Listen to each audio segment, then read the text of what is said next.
დღეს ჩვენი პოდკასტი მიეძღვნა ჰიბრიდულ ომს, იმ საფრთხეებს, რომელიც საქართველოს და ქართულ ხალხს ჰიბრიდულ ომში აქვს და იმას თუ რა უნდა გაკეთდეს, რომ გაიზარდოს ჩვენი საზოგადოების მედეგობა და უკეთესად მოვახერხოთ რუსულ გავლენებთან და საინფორმაციო ომში რუსულ ინტერესებთან გამკლავება. ამ თემებზე დღეს ვისაუბრებთ ჩვენს შესანიშნავ სტუმართან, მიხეილ დარჩიაშვილთან ერთად, რომელიც საქართველოს თავდაცვის მინისტრის ყოფილი მოადგილეა და ამავდროულად ჯიპას პროფესორი და ძალიან ბევრი მაგალითის გახსენებით საქართველოს უახლოესი წარსულიდან, ასევე დღეს მიმდინარე პროცესების გათვალისწინებით, ვფიქრობ, ძალიან საინტერესო კითხვებს გავეცით პასუხი, ასე რომ გვიყურეთ საინტერესო პოდკასტი გელით.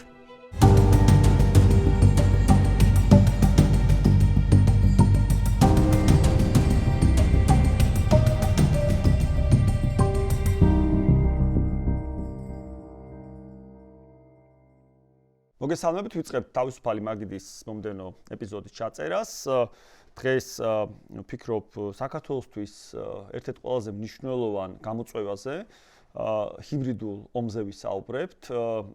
ეს ტერმინი, როდესაც გამოიყენება, შეიძლება ისევე ბუნდოვანად ჩანდეს, როგორც თავად ჰიბრიდული ომია, მაგრამ დღეს სწორედ ვესწრებით ამ ბუნდოვანების გაფანტვას ჩვენს შესანიშნავ სტუმართან ერთად.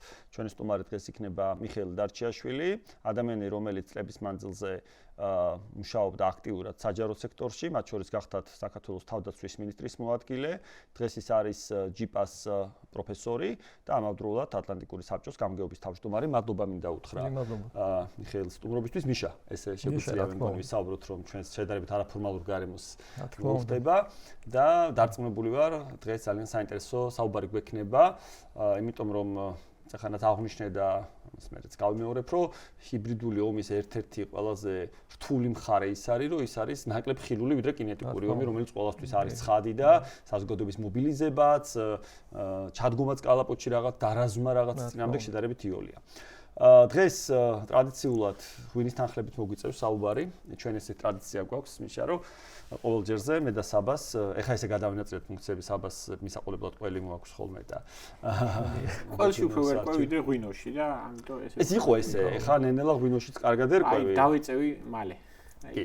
დღეს გვექნება ესეთი ბუნებრივი ღვინო, ჩვენ ყოველთვის გვაქვს ბუნებრივი ღვინოები და მაყურებელს უხსნით ხოლმე და კიდევ ერთხელ გამარტავ, რომ ბუნებრივი ღვინის ფილოსოფია არის, რომ ღვინო დააყენო ისე რომ მაშინ ნაკლებად ჩაერიო. ანუ ვენახები იყოს ორგანული წესით მოვლილი, ღვინოში დუღილი არის სპონტანური, არ იყენებ კულტურულ საფუარებს, არ ფიტრავ, არ წებავ, ანუ ისეთი როგორიც ბუნებამ შექმნა და ადამიანმა მინიმალური ჩარევით დააყენა. დღეს გვექნება ღვინო ქართლიდან, ესეთი შესანიშნავი მარანი არის, ირმას და კატოს ვენახები და მარანი, ესე ქვია.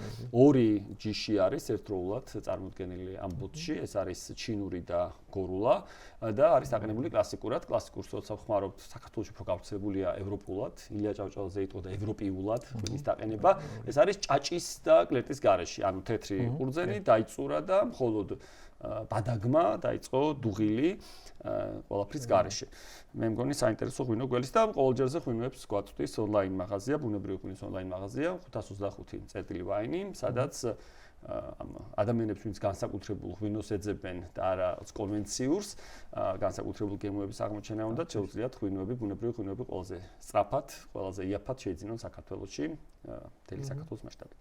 მოგეთ ნახოთ მე ამ ღვინოს გავხსნი ამ ასობაში თქვენს შეუმეშველებით. კი ბატონო, არ არის პრობლემა.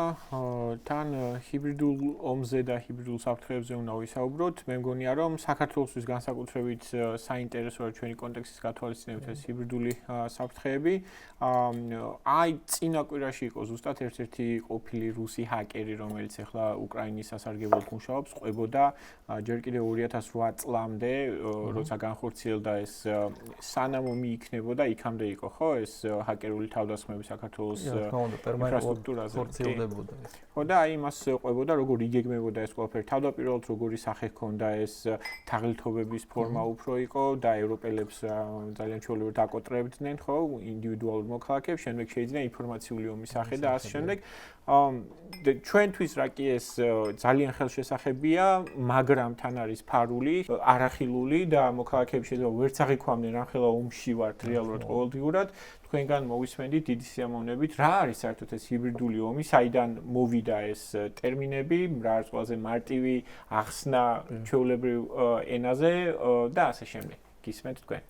დიდი მადლობა პირველ რიგში მოწვევისთვის, ძალიან საინტერესო ფორმატია თქვენი გადაცემა, მით უმეტეს ღვინის თანხლებით. პირველად ვიღებ სხვათა შორის ესეთ ფორმატში მონაწილეობას, ყოველთვის წყალი დგას ხოლმე მაგიდასთან ამ შემთხვევაში. ღვინო ჯობია, რა თქმა უნდა.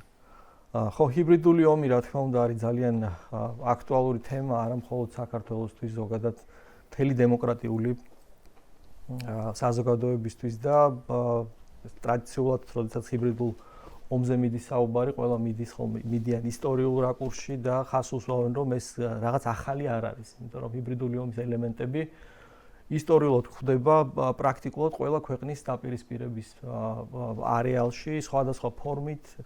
თუმცა დღეს ჰიბრიდული ომი რეალურად არის გააქტიურებული ბევრწილად იქიდან გამომდინარე, რომ ძალიან დიდი ნახტომი მოხდა ტექნოლოგიური განვითარების კუთხით, რამაც ხელი შეუწყო, რომ ის რაც ადრე ხდებოდა, მაგალითად, მხოლოდ კედელზე გაკრული ბარათით თუ თვითმფრინავიდან გადმოყრილი პატარა ესეთი ბარათებით, პროკლამაციებით პირველი მსოფლიო ომის დროს, მეორე მსოფლიო ომის დროს, დღეს ეს ხდება გაცილებით დაჩქარებული ტემპით, გაცილებით უფრო სრულყოფილად და გაცილებით დიდი ეფექტი აქვს იქიდან გამომდინარე, რომ მასშტაბურობა და მოცულობა არის გაზრდილი. ზოგადად, როდესაც სიტყვა და ტერმინ ომს ვიყენებ, დღეს პრაქტიკულად რომ დავფიქრდეთ, ესე ცალკე გაყენებული ომი აღარ არსებობს, ხო?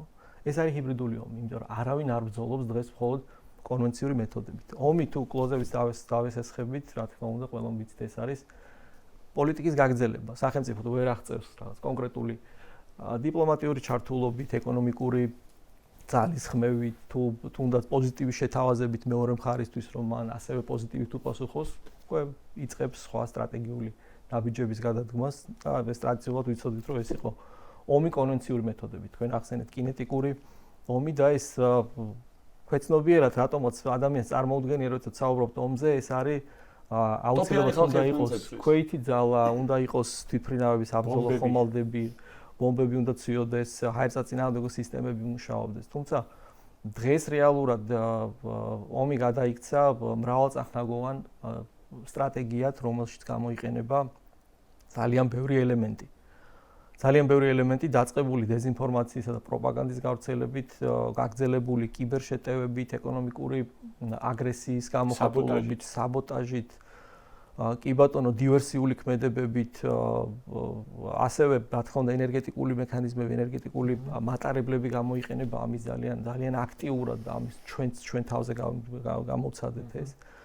ბევრი განმარტება არსებობს ჰიბრიდული ომის და ჰიბრიდული საფრთხის ზოგადად, რა თქმა უნდა, ჩვენს მაყურებელს მე პირადად მოუწოდებდი, რომ იხელმძღვანელო ნატოსა და ევროკავშირის განმარტებით, იმიტომ რომ ეს ყოველთვის არის სრულყოფილი, მოიცავს იმ ზუსტ ელემენტებს, რომელსაც ჩვენ დღეს ხვდებით ევროატლანტიკურ სივრცეში, თუმცა ჩემთვის ყველაზე მოსაწონი და მისაღები განმარტება მაინც არის ნატოს გენერალური მდივნის, ყოფილი გენერალური მდივნის იან სტოლტენბერგის შეფასება, როდესაც მას დაუსვეს კითხვა თუ რა არის ჰიბრიდული საფრთხე.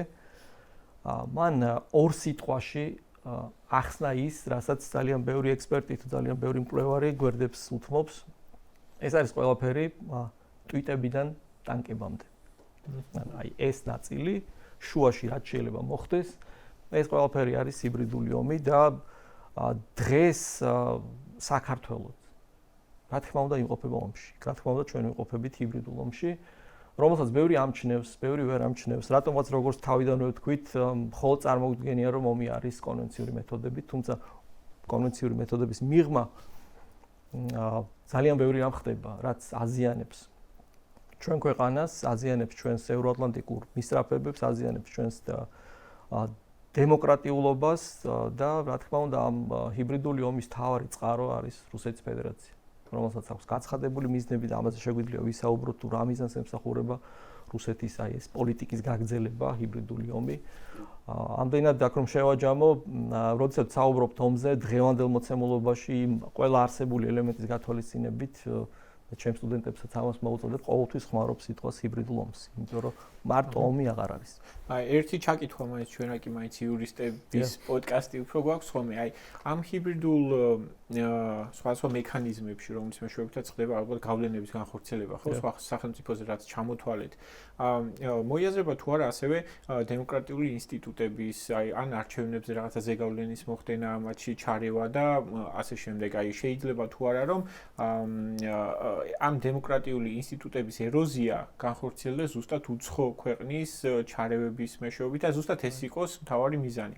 აი Cambridge Analytica-ს სკანდალი იყო ერთ-ერთი პირველი, რაც მახსოვს იქ იმის მერე ვკითხულობდი ამის შესახებ და მე მგონი რა ვიცი, ბევრი დრო არ გასულა, მაგრამ ძალიან გაიზარდა გეომეტრიული პროგრესიით ამ კუთხით სახელმწიფოების შესაძლებლობები. რა თქმა უნდა, ეს ერთ-ერთი ალბათ ერთ-ერთი მიზანიც არის, ხომ რა მიზანს ემსახურება ზოგადად ჰიბრიდული ომი, ერთი დემორალიზება საზოგადოების იმისთვის, რომ შემდეგ ძალიან მარტივად მიაღწიოს იმ სტრატეგიულ მიზანს, თქვა ამ შემთხვევაში კონკრეტულად რუსეთზე ვისაუბროთ, რა მიზანიც მას გააჩნია, რომ საქართველოს დაბრუნდეს და მყარად დაბრუნდეს მის გავლენების სფეროში და ამისთვის ყველა რესურსი იყენებს ის, რა თქმა უნდა. და ერთ-ერთი ტარგეტი მისი სამიზნე არის, რა თქმა უნდა, დემოკრატიული ინსტიტუტები, დემოკრატიული ინსტიტუტების ელემენტები, მათ შორის მაგალითად არჩევნებში ჩარევა, ეს არ არის ახალი, ხომ ძალიან ყველა ქვეყანა, რომელიც დღეს ითვლება მოწყვლადი რუსული ამ ჰიბრიდული ომისა, ყველას გამოუცდია თავის თავზე არჩევნებში ჩარევის მცდელობები და სხვათა შორის ეხლა უახლოეს პერიოდს თუ გადავხედავთ, ძალიან მნიშვნელოვანი არჩევნებს მიმოდის ჩვენს მეზობელ სომხეთში. უნგრეთშიც ძალიან მნიშვნელოვანია. სომხეთის მაგალითზე რომ გავამახვილოთ ყურადღება, სომხეთმა რა თქმა უნდა ძალიან კარგად აცნობიერებს იმ ჰიბრიდულ საფრთხეებს, რაც რუსეთი პრაქტიკულად ყოველდღიურ რეჟიმში ახორციელებს და იგივე პარლამენტის თავმჯდომარე პრემიერ-მინისტრი ამაზე რეგულარულად საუბრობენ და სომხეთმა მიმართა ევროკავშირს, რომ გაეგზავნა ევროკავშირს აქვს ესეთი ჯგუფები, ჰიბრიდულ საფრთხეებზე სწრაფი რეაგირების ჯგუფები აქვს შექმნილი, რომელიც შედგება სხვადასხვა კონკრეტული ექსპერტების, იქ არის დეზინფორმაციის ექსპერტი, იქ არის კიბერუსაფრთხეების ექსპერტი, იქ არის იგივე დივერსიის, საბოტაჟის ექსპერტი, რომლებიც თავიდან გარემოს აანალიზებენ, საფრთხეების იდენტიფიცირებას ახდენენ და შემდეგ ამ ქვეყანას, რომელიც მოწყვლადია, უშუალოდ ეხმარებიან აი ამ საფრთხეების თავიდან ასაცილებლად. სომხეთმა მიმართა ზუსტად ევროკავშირს და ეს ჯგუფი ჩავა სომხეთში და ისინი ადგილზე დაეხმარებიან სომხეთის მთავრობას, რა თქმა უნდა, ამასთან ახლოს მნიშვნელოვანი ფინანსური მხარდაჭერა. რამდენადაც ღია წყაროების დაყრდნობით ინფორმაცია გამოსული, სადღაც 15 მილიონამდე დოლარია მიმართული იმისთვის, რომ სომხეთს გაუძლიერდეს ის შესაძლებლობები, რათა ამ ჰიბრიდულ დაპირისპირებას, ჰიბრიდულ საფრთხეებს გაუმკლავდეს. ეს მოლდოვას არჩევნები იყო ცოტა ხნის წინ პრინციპში დიდი დრო არ გასულა და მოლდოვასაც ხო არ ქონდა გაგზავნილი ასეთი მოთხოვნა, მოლდოვასაც ხო არ ეხმარებოდა ევროკავშირი? მოლდოვაში ძალიან აქტიურად არის ევროკავშირი ჩართული, უშუალოდ ეს სწრაფი რეაგირების ჯგუფი იყო ჩასული თუ არა, ამაზე არ ვფლობ ინფორმაციას, ვერ გეტყვით, მაგრამ თვითონ ეს ჯგუფებიც ახალი მოცემულობა არის ევროკავშირმა. მოდით დავიწყოთ იმით, რომ როდის მოხდა ძალიან კარგად გაცნობიერება რეალურად, რომ უკრაინის საერთაშორისო საზოგადოება ჰიბრიდული საფრთხეების წინაშე იდგა, მიუხედავად იმისა, რომ როგორც თქვით, ეს კომპონენტები ყოველთვის იყო დღის წესრიგში. უკრაინის, რუსეთის ფედერაციის პირველი სამხედრო აგრესიის განხორციელების შემდეგ უკვე ჩვენ ოფიციალურ დოკუმენტებში, ნატოს ოფიციალურ დოკუმენტში, ეს იყო უელსის სამიტზე, ვხედავთ ჩანაწერს ჰიბრიდული ომი. და ჰიბრიდული ომის ერთ-ერთი შემადგენელი ნაწილი კიბერშეტევა, კიბერსაფრთხე დაექვემდებარა უკვე მაშინ პირველად ნატოს მეხუთე მუხლს. ანუ ამით ეს ფაქტიურად აღიარება იყო იმისა, რაც ჩვენ ვისაუბრეთ, რომ აგრესია შეიძლება განხორციელდეს არა კინეტიკური მეთოდებით, არა მხოლოდ სამხედრო შესაძლებლობებით, არამედ კიბერშეტევებმა არანაკლებ დიდი ზიანი შეიძლება მიაყენოს ქვეყნის ეკონომიკას, მოსახლეობის კეთილდღეობას და ამას სჭირდება კონკრეტული რეაგირება. საფრთხებასაც ხო მათ შორის ისეთი ფინანსებს ყველა ისეთი რაღაცების მოშლა შეიძლება და თავდაცვასაც როცა ვსაუბრობთ, ზოგადად ხო თავდაცვა მარტო ჯარი არ არის, მთელი კომპლექსია ეკონომიკის სისტემების ესე ვთქვათ. ჰიბრიდულ ომთან დაკავშირებით ჩვენ ვთქვით, რომ ეკონომიკური ბერკეტები ერთ-ერთი მნიშვნელოვანი ინსტრუმენტია.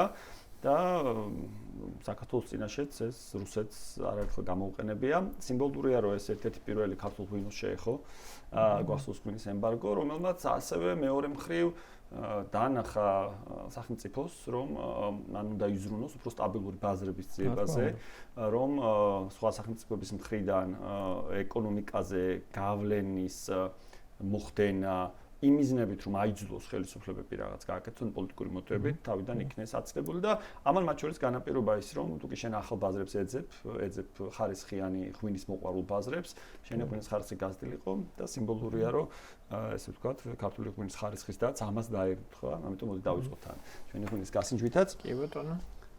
გავმართოს ჩვენ შეხვედრას კიდევ ერთხელ ამ ღვინის დამყენებელს აბა ნახოთ როგორია.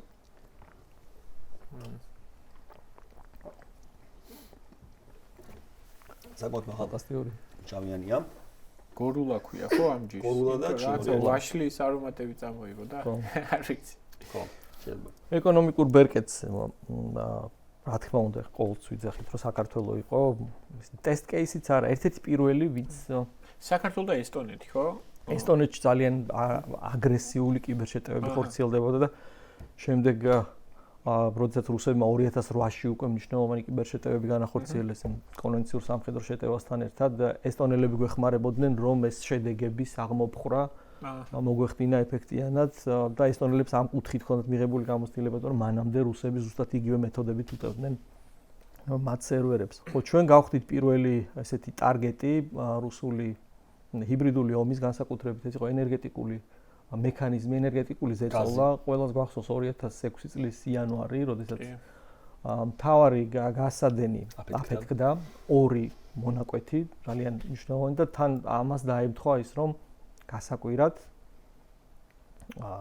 ასევე აფეთქდა და დაზიანდა ელექტრომომაგრაგების ერთ-ერთი დიდი სადგური, რომელმაც ფაქტიურად გაუთიშა საქართველოს დიდ ნაწილს ელექტროენერგიის მიწოდება. მადლობა ჩვენს აზერბაიჯანელ მეგობრებს, რომლებიც დაგვეხმარნენ და მიუხედავად იმისა, რომ ჩვენ დიპლომატიაში ძალიან ცნობილი ფაქტია, რომ მიუხედავად დიდი ზეწოლისა, რომელსაც რუსეთი ახორციელებდა აზერბაიჯანზე, რომ ჩვენთვის ეს ხელი არ გაემართა და ზამთარში არ მიეწოდებინა ენერგია, აზერბაიჯანმა ეს მნიშვნელოვანი ნაბიჯი გადადგა. და მასაც ეს ჰიბრიდული ომის ერთი ელემენტია ეს პოლიტიკური ზეწოლა, რასაც ახორციელებდა რუსეთი აზერბაიჯანზე, ამას გაუგზავნა და ბოლომდე დადგა საქართველოს გვერდით და შემდეგ უკვე მოახდინეთ ჩვენ გარკვეული დონით დივერსიფიცირება და ამან იმუშავა, რა თქმა უნდა, ქვეყნის პოლიტიკის ჩამოყალიბებაზე, რომ საფრთხე თუ არა გაქვს კარგად იდენტიფიცირებული შენ projections, ანუ დაგეგმვას თუ როგორ უნდა შეაკავო საფრთხე, ან თავიდან აიცილო, ვერ ახორციელებ ამდენად. მაშინ ბევრწილად სამწუხაროდ მიმული ვიყავით ჩვენ რუსულ ენერგობაზარს, ასევე მიმული ვიყავით ჩვენ რუსეთის ბაზარს ეხება სოფლის მეურნეობის პროდუქტებს თუ სპირტიან სასმელებს და შემდეგი ნაბიჯი უკვე ეს იყო მარტის თვე თუ არ ვცდები ეს იყო ონიშენკოს უწყების მიერ ონიშენკოს უწყების მიერ გადადგმული ნაბიჯი რომელთაც აიგზალა ქართული პროდუქტების შეტანა სოფლის მეურნეობის პროდუქტების შეტანა ასევე სპირტიანი სასმელების მინერალური წყლებისაც ხო მათ შორის მინერალური წყლებიც რა თქმა უნდა აქ შემოდის ერთი ელემენტი, როდესაც არაერთხელ მომისმენია ეს, რომ ეს გამოწეული იყო იმით, რომ ქართულმა პოლიტიკოსებმა ძალიან ცუდად მოიხსენიეს რუსი ამბობდნენ მაგას. ეს აზრი არსებობს სამწუხაროდ, მაგრამ აქ ნუ დაგვავიწყდება, რომ რუსეთი, როდესაც ჰიბრიდულ ომს გეგმავს და ახორციელებს, ის არ არის რეაქტიულ რეჟიმში. ის არის პროაქტიული, ის არის მას აქვს დაგეგმილი კონკრეტული ნაბიჯები, რეაქტიული იქნებოდა ის თუ ის გიპასუხებდა კონკრეტულ რაღაც განცხადებით ან კონკრეტული ნაბიჯით. მას გამიზნული სტრატეგია ჰქონდა იმისა, რომ საქართველოს შეეცვალა დემოკრატიული განვითარება. რაცა უნდა ვთქვათ რუსეთზე, კარგია თუ ცუდია, ვერ ვთქვი რომ იმპულსურია. ანუ ამის თქმა მინდა, რუსეთის პოლიტიკა არის კარგად გააზრებული, კარგად დაგეგმილი, ბევრად ადრე მომზადებული სცენარებით და არა იმპულსურია. მათ შორის 2008 წლის ომიც რო გავიხსენოთ, აი აქ არის ხოლმე რომ აი რამდენიმე თვით ადრე მაპი არ მიცეს საქართველოს და ამან გამოიწვია საქართველოს შემოჭრა.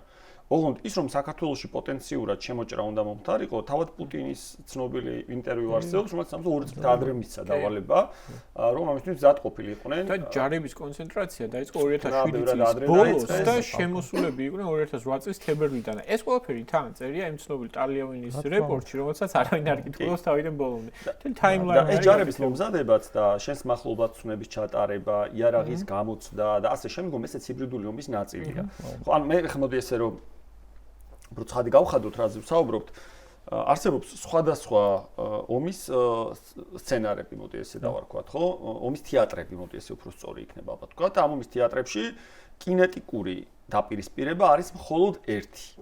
და ამის მიღმა არსებობს სხვა და ეს რაღაც რიგითობა რო გავყვეთ, რასაც თქვენ ბრძანებდით, ეს არის კიბერ ომი, წარმოება. ეს არის საინფორმაციო მომზადებათა ოპერაციები, ეს ერთიანობას ქმნის საინფორმაციო ომი, რომელიც პროპაგანდა ერთი ხმა და ფსიქოლოგიური ოპერაციები მეორე მიმართულება და ამაზეც მე ალბათ მოგვიწევს საქართველოს კონტექსტში რაღაც კარგი თვალსაჩინოებების გახსენება ცუდი შედეგებით საქართველოსთვისაც მათ შორის. შემდეგი ეკონომიკური ბერკეტები, რაც ითქვა და მათ შორის ეს გულისხმობს რაღაცას ემბარგოს დადებას, რაღაცის შეჩერებას, ენერგეტიკა, რომელიც არის ერთ-ერთი ყველაზე მძლავრი, არამედ საქართველოსი, ევროპაზეც იყენებენ ამას ხშირად, იყენებენ რუსეთი. პირიქით, მაგალითად, ეხა ეს ტანკერების დაბლოკვა, ჭრილოვანი ფლოტების გაიწვევა, ეგეც და არის ასევე ერთი საკითხი, რაც მინდა ესე ვთქვათ, არ გამოგჩეს ამ საუბრიდან, როდესაც ამ რაღაც სხვადასხვა სცენარებს ჩამოვთვლით ჰიბრიდული ომის, წეხან შენახსენე ეგ რომ low-fear ესე ქვია, ხო? ანუ საკანონმდებლო ესე ვთქვათ, საკანონმდებლო ომი კი არ დავარქვათ ამას, რა სამართლებრივი გზების გამოყენების მეშვეობით. აი მაგალითად საქართველოში რასაც ხედავთ ბოლო პერიოდში, რომ აკეთებ პედალირებას ან ხელისუფლებას აიძულებ ან ეხმარები, არ ვიცი რა აქვს ამას მნიშვნელობა როგორ პრობლემას მოუძებნით, რომ მისი კანონმდებლობა იქცეს ისეთად, რომელიც მოშლის კონსტიტუციურ წესრიგს, მიიღო ესეთი კანონები, ხო? ესეც არის ერთ-ერთი გზა, ანუ ერთ-ერთი გზა ჰიბრიდული ომის. და საბოლოო ჯამში რო შევხედოთ რა არის განსხვავება, ეს რო შევადაროთ, ხო? კინეტიკურ ომსა და ჰიბრიდულ ომს შორის. კინეტიკურ ომში ძირითადი მიზანი არის ტერიტორიების დაკავება. ანუ, როდესაც ხედავს, ადამიანი ძალიან ცხადად, რომ რუსის ტანკი შემოდის და საქართველოს ტერიტორიების ნაწილი ოკუპირებული აქვს. ესე ძალიან ხინული. როდესაც ჰიბრიდულ ომში არის მისი მიზანი პოლიტიკური კონტროლის დამყარება. ანუ არა ის რომ ჯარისკაცი იდგეს თბილისში, არამედ ის რომ თბილის პოლიტიკურად სრულად აკონტროლებდეს მოსკოვი. აი ესე რომ შევხედოთ.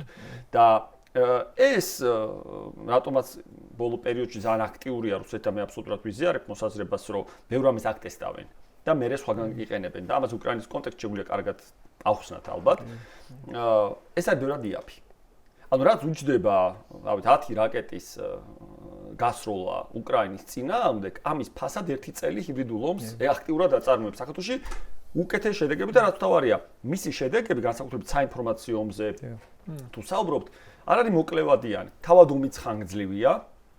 ეს არის მუდმივი პროპაგანდა და მე ალბათ ახსნათ პროპაგანდასა და დეზინფორმაციას შორის განსხვავება ესეც კარგად, მაგრამ მუდმივი პროპაგანდა წამლავს ადამიანების გულსა და გონებას. და ამას აქვს ძალიან ხანგრძლივი შედეგები მე საზოგადოებისთვის.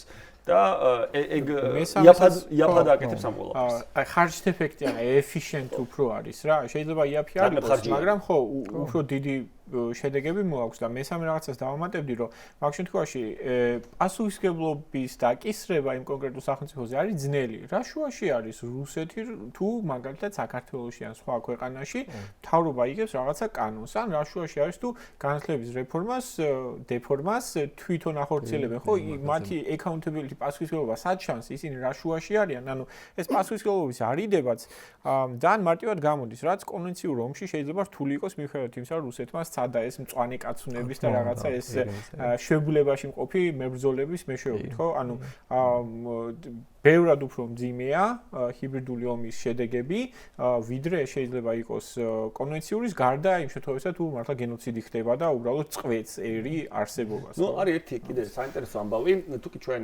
დავაკვირდებით რით ებრძოდა ავტორიტარიზმს და ტოტალიტარიზმს დასავლეთი, ხო? საუბრობ მე-20 საუკუნის 50-იანი წლებიდან, საბჭოთა კავშირის პირველ რიგში ალბათ ესე უნდა ვთქვათ, ეს იყო თავისუფალი სიტყვა. ანუ რაც მთავარი განსხვავება იყო ჩაკეტილ რეჟიმებსა და თავისუფალ სამყაროს შორის, თავისუფალ სამყაროში არსებობდა სიტყვის თავისუფლება და რეჟიმებში არსებობდა მხოლოდ ერთი სიმართლე. ეს იყო პროპაგანდისტული სიმართლე ჭყალებში, რომელსაც საინფორმაციო ველს სრულად აკონტროლებდა მმართველი.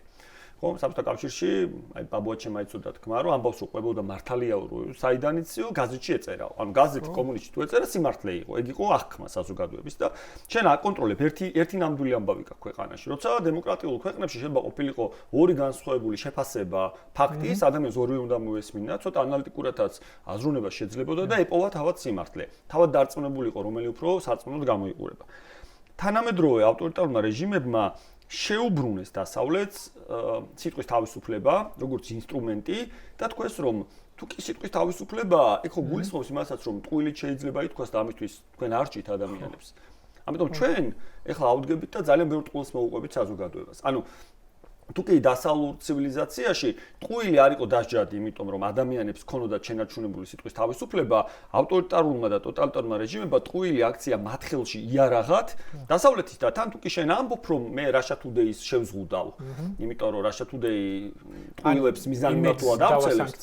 ხო, იტყვი ანუ ეგ არის სიტყვის თავისუფლებას დევნიან. ოღონდ ფუნდამენტური განსხვავება ჩვენ რო ხალხსაც აუხსნათ არის, რომ სიტყვის თავისუფლება არის ადამიანის უფლება და არ შეიძლება ხელისუფლებას ჰქონდეს სიტყვის თავისუფლება. არ შეიძლება სახელმწიფო ინსტიტუტი სარგებლობდეს უფლებებით, იმიტომ რომ უფლების სუბიექტი ყოველთვის არის ადამიანი. და არ შეიძლება NKVD იქნებოდა წარსულ დროში თუ KGB იქნებოდა, მერე თუ FSB იქნებოდა, ეხლა მის უწყებას კონდეს პრეტენზია, რომ მისი ტყუილები უნდა იყოს დაცული გამოხატვის თავისუფლებით. სახელმწიფოსაც რო გავანებო თავი ხარ სამინისტროს ეძება არის კონკრეტული, ხო, აი Russia Today-ის მაგალითად Sputnik-ის მაგალითად რო ავიღოთ, ხო? შეიძლება ფორმალურად არც ექვემდებარებოდეს საერთოდ ან ფორმალური კავშირები არ იყოს, მაგრამ ასრულებდეს ამ როლს, ხო, რაღაცა პროპაგანდის გამავრცელებლის. არ არის აუცილებელი ეგ. არა, მე ამ იურდულ ფორმაზე რო ფუცელზე წერია თუ არა, შეიძლება ფუცელზე იურდულ პირია ცალკე. თავარი ამბავი არის ამ შემთხვევაში მებრძოლი დემოკრატიის ეს ფენომენი, რომელიც ამბობს, რომ მე არ უნდა მივცეს ხუებს უფლება, რომ ჩემთან, ჩემს ქვეყანაში მოწამლონ ხალხი, ესე რომ ვთქვათ, აი სიტყვის თავისუფლების ან სხვა რაღაცა უფლების საფარქვეშ და დაანგრიონ ჩემი დემოკრატია. ანუ სიტყვის თავისუფლება გამოიყენონ სიტყვის თავისუფლებისა სხვა უფლებების ახლა რამოდენად რომ დავასრულოთ ან ეს ბევრი ინფორმაცია მათ შორის არევა ტყუილის და მართლის და 2014 წელს სწორად ახსენეთ უკრაინის მაგალითი, როცა ეს ძალიან აღშკარად ჩნდება ჰიბრიდული ომის საინფორმაციო ომის განსაკუთრებით ეფექტურად გამოყენება რუსეთის მხრიდან მაკედონიის წყება, ტროლების ქარხნების შექმნა, პრიგოჟინის მიერ და ასე შემდგომ. ბევრ ინფორმაციას, ანუ ჭარბი ინფორმაციას იყენებდნენ და იყენებენ იმისთვის, რომ ადამიანმა ვეღარ გაარკვიოს სად არის სიმართლე. ამას რუსული პროპაგანდის აღწერის დროს მეცნიერები ეძახიან თეთრ ჭამშობს. ანუ ადამიანები გადატვირთო ინფორმაციით და მან ვეღარ გაარკვიოს სიმართლე და დაანებოს თავი. აი, ამის მაგალითები რომ ვკითხოთ, მაშინ ჩვენს სტუმარს, აი საინფორმაციო ასეთი ომის გამოყენების ყველაზე მკაფიო მაგალითები, თუნდაც საქართველოსთან დაკავშირებით. ვიდრე ამ საკითხზე მივალთ, მინდა შევავსოთ 2006 წლიდან ის შეტევები, ასევე პოლიტიკური ზეწოლა ხორციელდებოდა. ძალიან მნიშვნელოვანი, გარდა ენერგეტიკული შეტევების, გარდა ეკონომიკური ემბარგოსი, ასევე მნიშვნელოვანი პოლიტიკური ზეწოლა იყო, მიუხედავად იმისა, რომ იმ პერიოდში იყო მცდელობები რუსეთთან ურთიერთობების ნორმალიზების, იქ კონკრეტულ საკითხებზე რუსეთს მაინც თავის მიზნები ჰქონდა, პოლიტიკურ ზეწოლაში გულისხმობ პასპორტიზაციის თემას, ოკუპირებულ ტერიტორიებზე. ძალიან აქტიურად მიდიოდა პასპორტიზაცია და პარალელურად თუ გახსოვთ 2006 წელს პუტინმა პირველად გაავლო პარალელი კოსოვოსა და ცხინვალის რეგიონსა და აფხაზეთს შორის.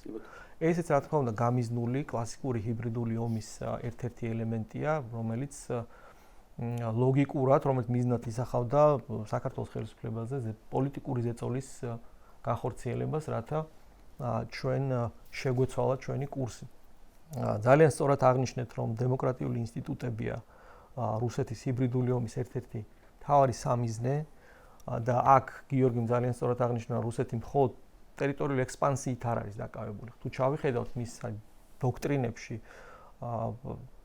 ძალიან მკაფიოდ ჩანს, მაგალითად სურკოვის მიერ მომზადებულ დოქტრინაში რუსული პოლიტიკა, რუსეთი როგორ უნდა განვითარდეს, ევრაზიონიზმის თავისი პრინციპები, ის გარდა ტერიტორიული ესეთი გეინების ან ტერიტორიების მიტაცების გარდა ასევე ხას უსვავს, რომ მმართველობის სტილი, რომელიც რუსეთშია დაფუძნებული, ან პუტინიზმს როგორც მოიხსენიებს, რუსეთმა უნდა უზრუნველყოს ამის გავრცელება იმ ქვეყნებში, სადაც მას გააჩნია კონკრეტული ინტერესები. და ამას მუდმივად ცდილობდა. თქვენ რაც ახსენეთ იმ კანონების მიღება საქართველოში, lawfare ძალიან კარგად ჩანს, რომ ეს პირდაპირ ემთხვევა რუსული მმართველობის სტილს, ხო? და ამდენად კანონებსაც კი უშუალოდ კანონებს. ამდენად ეს ძალიან კარგად მიანიშნებს იმას, რომ რუსეთი ამ მიმართულებითაც კონკრეტული სტრატეგიით მოქმედებს. ის კიდევ უფრო შეეცდება იმ ქვეყნებში, რომელსაც მოიაზრებს თავისი გავლენების ექსკლუზიურ სფეროში, მსგავსი ტიპის მმართველობის ჩამოყალიბებას შეუწყოს ხელი იმისთვის, რომ შემდეგ მარტივი იქნება მისთვის მათთან მოლაპარაკებები, მათთან საუბარი, მათთან ურთიერთობები, იმიტომ რომ დემოკრატიასთან ის საერთო ენას ვერ ნახავს. ამდენად ესეც ძალიან თამდევი პროცესი იყო 2006 წლიდან. აქაც ძალიან საინტერესო მაგალითია, რომ რეალური ტრანსფორმაცია დაიწყეთ 2004 წელს ჩვენ. პირველი განაცხადი ნატოში გაწევრიანებაზე 2002 წელს გაკეთდა, რა თქმა უნდა, და ნატოს კუთხით დაიწყეთ კონკრეტული ნაბიჯები, თუმცა ალიანს არ ახასიათებს, რომ ქვეყანა რო აკეთებს განცხადებას ნატოში გაწევრიანებასთან დაკავშირებით, რა თქმა უნდა, პირდაპირ კარი არ იხსნება და არავინ არ შეგიშვებს, იქ შენ თავსებადობის ხარისხი უნდა ამაღლო, როგორც პოლიტიკური მიმართულებით, ასევე სამხედრო მიმართულებით. და ამას ეს საკმაოდ გრძელვადიანი პროცესია. თუმცა აი ამ პერიოდშიც უკვე დაიწყო ძალიან აქტიური შეტევები საქართველოზე 2 წლის თავზე და შემდეგ გაგრძელდა. იყო რა თქმა უნდა უამრავი საბოტაჟის მომენტი, უამრავი ისეთი გამოვლენა, magalitat პერმანენტულად ირღვეოდა საქართველოს საჰაერო სივრცე.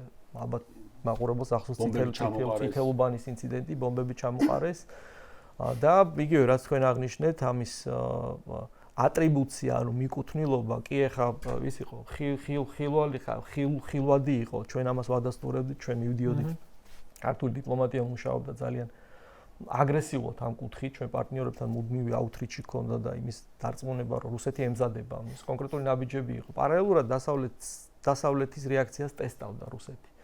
ჩამოგდებით საჰაერო სივრცის დარღვევით, თუ რა რეაქცია შეიძლება ჰქონოდა დასავლეთს, გავიდა და თუ არ გავიდოდა, რა თქმა უნდა. და ნუ საბოლოო ჯამში კურსიდან რომ ვერ გადაგვაგდეს ჩვენ ვერც დემოკრატიული განვითარების, ვერც ევროატლანტიკური ინტეგრაციის, შემდეგ უკვე მიმართეს კინეტიკურ სამხედრო აგრესიას, რომელთაც ყველა მიცით რა მიმართულებით ხორციელდებოდა და პარალელურად ამას მოყვა ჰიბრიდული ომი, თან ახლდა და ძალიან ისეთი მკაფიო და მძიმე დეзинფორმაციული კამპანია. ეხლაც გრძელდება. აი გუშინაც უყურებდი, რომ ადამიანები ესე უტიფრად შეიძლება ადგენენ და მოყვნენ იმის შესახებ, რომ 2008 წლის ომის დროს არ იყო დასავლეთის შენს გვერდით. ანუ ისაც ანახია ადამიანს, როგორ იყო დასავლეთის შენს გვერდით. აქ იყვნენ ჩამოსულები. არა, გარდა იმისა, რომ მაღალი პოლიტიკური თანამდებობის პირები აქ დადგნენ ფიზიკურად, რომ თბილისი დაეცვათ, ხო? იმიტომ რომ რა შეეძლო შეეკავებინა. რატომ არ დაიბომბა თბილისის აეროპორტი? კითხვას თუ სვამ, ფიქრობენ, რომ ეს უბრალოდ პუტინის კეთილნება იყო. სინამდვილეში, როცა ერაყიდან დააბრუნეს სამხედრო მოსამსახურეები, ამერიკული თვითმფრინავი დარჩა თბილისის აეროპორტში და იქ იდგა. და ეს არის ნიშანი, რომ შენ ვერ დაბომბავ იმ აეროპორტს, სადაც ამერიკული თვითმფრინავები აყენია. როდესაც გემი შემოვიდა, ახლა ანუ ადამიანების ნაწილი ცდილობს გააბრიყოს საზოგადოება და დაარწმუნოს იმაში, რომ თურმე წყალი შემოიტანეს ამერიკელებმა მართლა გემით. ხო, ეგ ხო, აი როგორ უნდა წარმოიდგინოთ პამპერსები, როგორ შეიძლება წარმოიდგინოთ და რაღაც ჰიგიენური საფენები რო აწყვია ამერიკის სამხედრო გემზე და ამით მოდის შენთან. ეს გემი ხო, ესე ხო არ იყო, სადღაც იყო და მოდის. აი ეგეთი სიგიჟე შეიძლება დააჯერო ადამიანს, თუ კი ბევრჯერ გაემეორებ. ერთ-ერთი რაც არის, ტყუილის ბევრჯერ გამეორება, გონებას უბიძგებს, რომ ის აქციო სიმართლე. უარესი ამბავი. ომი ვინ დაიწყო? ანუ როგორ შეიძლება ამაზე რამე დისკუსია იყოს, რა ვიცი. კითხვა როგორ შეიძლება იყოს საქართველოში ვინ დაიწყო ომი საკუთარ ტერიტორიაზე. ეს კითხვა როგორ შეიძლება დაისვას? არა, ძალიან მარტივია ხა არქივის ნებისმიერ ყველამ უნდა რეალურად ყველამ უნდა დაკავებული იყოს კრიტიკული აზროვნებით და ყველამ უნდა მიდიოდეს არქივში და ნახულობდეს თუ როგორ ვითარდებოდა პროცესები ხა, რა თქმა უნდა. მაგაზე კითხვაც არ უნდა ისმებოდეს საერთოდ. ეგ საკითხი არც არის განსახილველი, ვინ დაიწყო, რა თქმა უნდა, რუსეთის ფედერაციამ და რატო შეჩერდა რუსეთის ფედერაცია, ეს ძალიან მნიშვნელოვანია, ხო? რუსეთმა ვერ მიაღწია იმ მიზანს, რაც უნდოდა, ხა. რა თქმა უნდა, რუსეთის მიზანი არ ყოფილა მხოლოდ ცხინვალის რეგიონის და აფხაზეთის ოკუპაცია, ხო? მას უნდოდა მთელი სისტემის ჩამოშლა. კონდორზე რა ისე ადასტურებს ამას, თავად იმ საუბარს, რომელიც ჰქონდა იმ პერიოდში. ეს იყო ძალიან აგრესიული დიპლომატია პრეზიდენტი ბუშის ადმინისტრაციის. ძალიან ინტენსიური კომუნიკაციები, რაც ღიად ჩანდა, ღიად ხედავდით ყველა, რაც back-channel ხდებოდა, ის არ გამოდიოდა, თუმცა გარკვეულ მემუარებში უკვე მოგვიანებით იწერება და ამას ყველა ხედავთ. რუსეთი გააჩერა ამერიკის შეერთებულმა შტატებმა და ევროპელმა პარტნიორებმა. აი ჩვენმა მეგობრებმა, თორე რუსეთს ალბათ ეს გადაცემა დღეს ვერ გვექნებოდა აქ. თუმცა იმის თქმა, რომ საქართველოს დღეს რუსეთთან ომში არ არის, ეს არის ალბათ wishful thinking ქართულად არის მიამიტური აზროვნება თუ გულუბრყვილო აზროვნება. დღეს რა თქმა უნდა რუსეთთან ჩვენ ომში ვართ. მადლობა ღმერთს რომ არ ვართ კინეტიკურ ომში, არ ხდება ეს, მაგრამ სხვა დანარჩენ ყველა განზომილებაში რაც ჩვენ ვისაუბრეთ, ხო? კიდაც ეკონომიკურ ომში არ გულისხმობ მხოლოდ ბაზრის დაკეტვას. ის მცდელობები რაც რუსეთის ფედერაციას გააჩნია რომ კიდევ უფრო მიგვიბას ჩვენ რუსულ ეკონომიკურ ბაზარს, ენერგეტიკულ ბაზარს ეს ომის გამოვლინება ლევერიჯის შექმნა. რა თქმა უნდა, ვიცით რომ რუსეთი საბოლოო ჯამში ამას გამოიყენებს როგორც პოლიტიკურ მექანიზმს და ნებისმიერ დროს, როცა დაჭირდება, ამას გამოიყენებს საქართველოს წინააღმდეგ. ამდენად ეს ძალიან კარგად უნდა გაანალიზოს ყველამ, რომ რა თქმა უნდა ომში ვართ ჩვენ, ოღონდ სხვა მეთოდებია, ჰიბრიდული მეთოდებით ომში და ყოველდღიურად ხდებით. მაგალითად ის გზავნილი თქვენ აღნიშნეთ, რომელიც სამწუხაროდ ქართულმა პოლიტიკოსებმაც აიტაცეს და ხშირად იყენებენ, რომ თურმე უკრაინის ნატოში გაწევრიანებისკენ სწრაფვამ გამოიწვია რუსეთის სამხედრო აგრესია. აქაც ფაქტებში უნდა ჩავიხედოთ, ხო? როდესაც პირველი სამხედრო ინტერვენცია განახორციელა რუსეთმა 2014 წელს, უკრაინა საერთოდ არაბლოკის სტატუსი ჰქონდა, კანონით რეგულირდებოდა ის, რომ არაბლოკის სტატუსი ჰქონდა, საერთოდ არ ჰქონდა.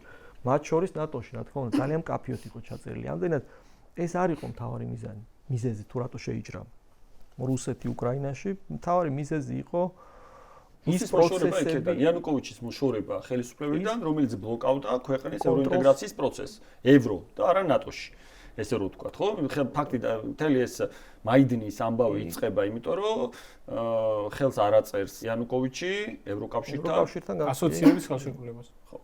ამით იწყება ეგრე არისო, მაიდანიც ნოემბერში თავდება თებერვალში იანუკოვიჩი წასვლით და სად გადის? ეგეც საინტერესოა, რომ აი ხშირად გაიგებთ ხოლმე, რომ აი რატო იყო ვიღაც პრორუსი, ან რატოა რუსული, რატომ? იმიტომ რომ ეს ხალხი სად მიდის, თუ კი მიდიან ძალაუფლებიდან. აი ასლანაბაშტე რატო იყო რუსი კითხავენ და რატო წავიდა ასლანაბაშტე საცხოვრებლად საფრანგეთში მაგალითად. ან არ წავიდა ინგლისში, არ წავიდა რატო წავიდა რუსეთში, რატოა?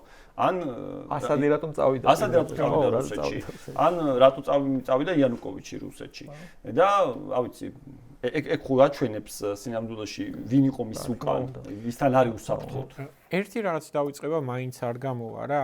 ჩვენ ვლაპარაკობთ ახლა რომ აი უამრავი სხვადასხვა სფეროდან უტევს რუსეთი საქართველოს, ხო?